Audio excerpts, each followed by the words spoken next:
Hey everyone. In the past couple of videos, we have walked through a brief introduction of what both OpenFOAM and CFD are. Now, I think it is time for us to download OpenFOAM and we can begin playing around with it some. In this video, we will be installing OpenFOAM on a Mac operating system. However, if you are a Windows user, skip ahead to the next video in this series and we will walk through installing OpenFOAM on Windows. So, to begin installing OpenFOAM on a Mac, we are going to have to download a couple things. So, let's navigate over to the first website, which is Docker. Docker is an application that is free for personal use and even small businesses, which allows us to open containerized applications, meaning we can run OpenFOAM within the created Docker environment. I have a link in the description below to this page here. Now, just click the download for the type of Mac that you have. I have an M1 Mac, which is the Apple Silicon, so I will download that now. However, if you have an Intel chipped Mac, then obviously you will download the Intel version. And as you can see, for both versions, they have a small walkthrough of downloading the software.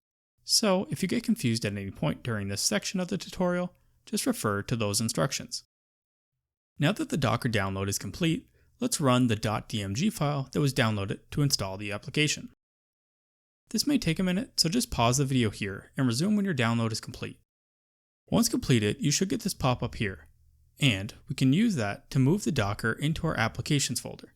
So let's just do that now. Now we can go into our applications and open Docker.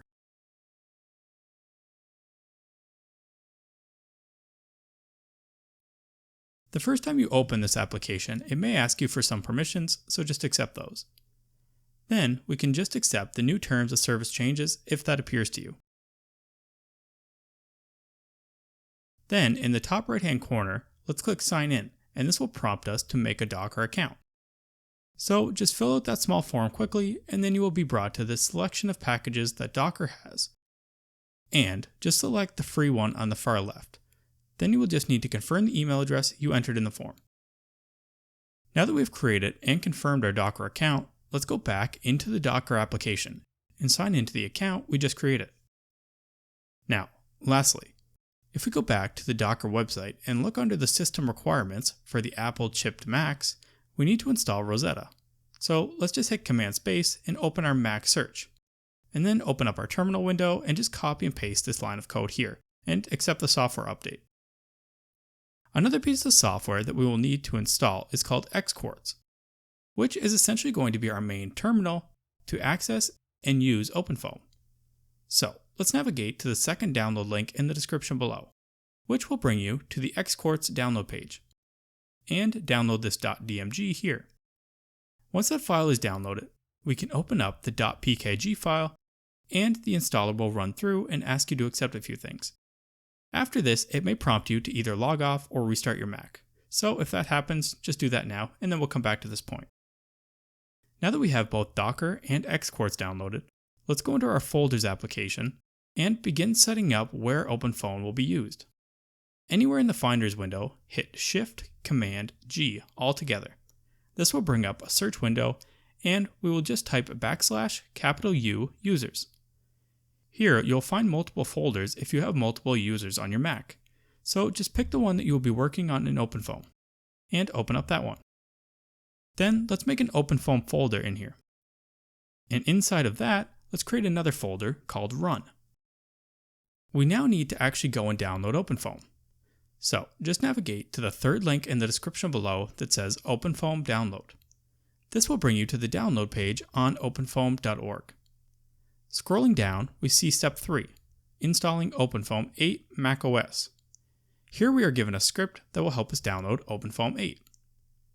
So let's just type this top line exactly how it appears into XQuartz and then click enter. You will be asked for your Mac's password.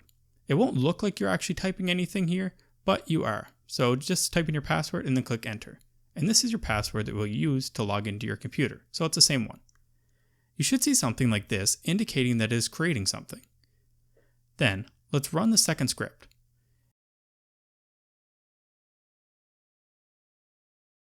If you did make a minor typo during any one of these lines here, you don't need to actually retype the whole thing.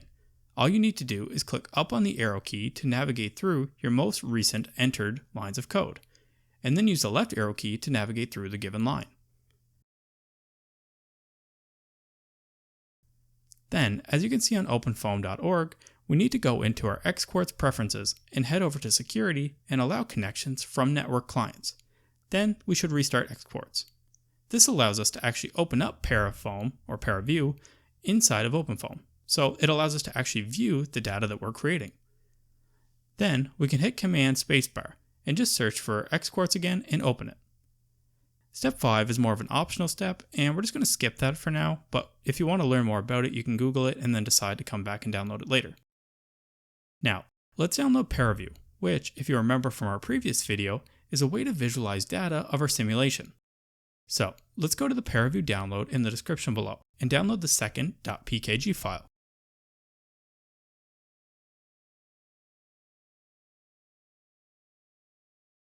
Once that is downloaded, let's just run the package and accept the terms. Now, on to step 6 of the OpenFOAM installation.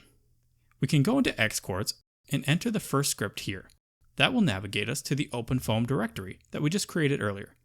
By that I mean the OpenFOAM folder that we created.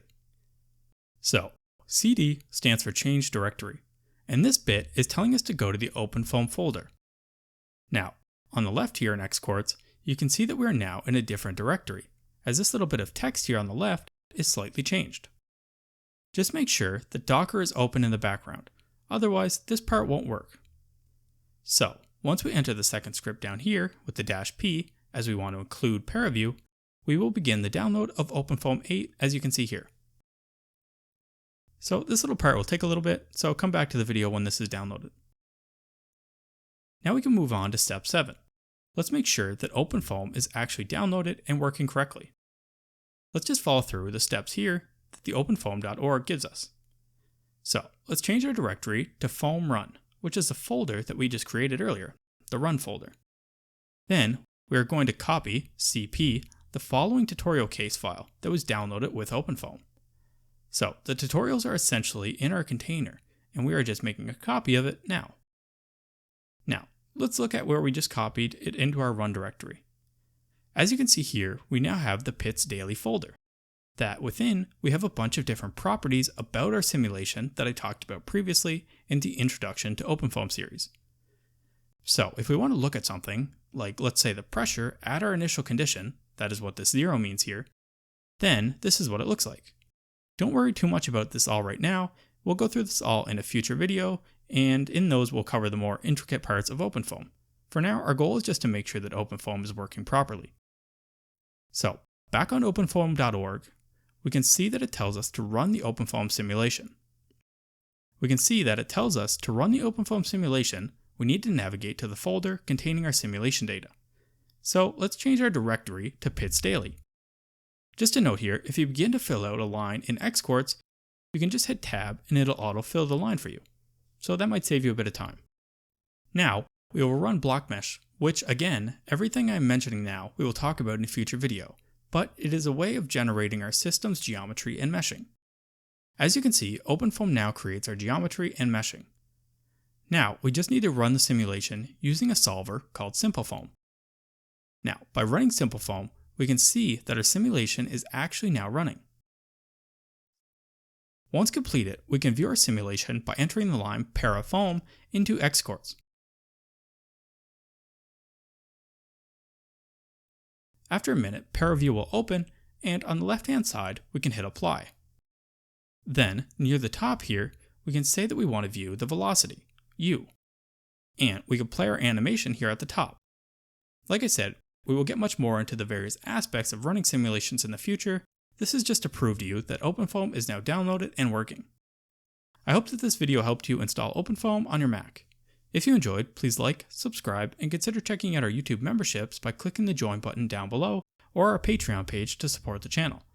However, if you have any comments, questions, or concerns about the information I provided in this video, please leave a comment down below and I will do my best to address your concerns.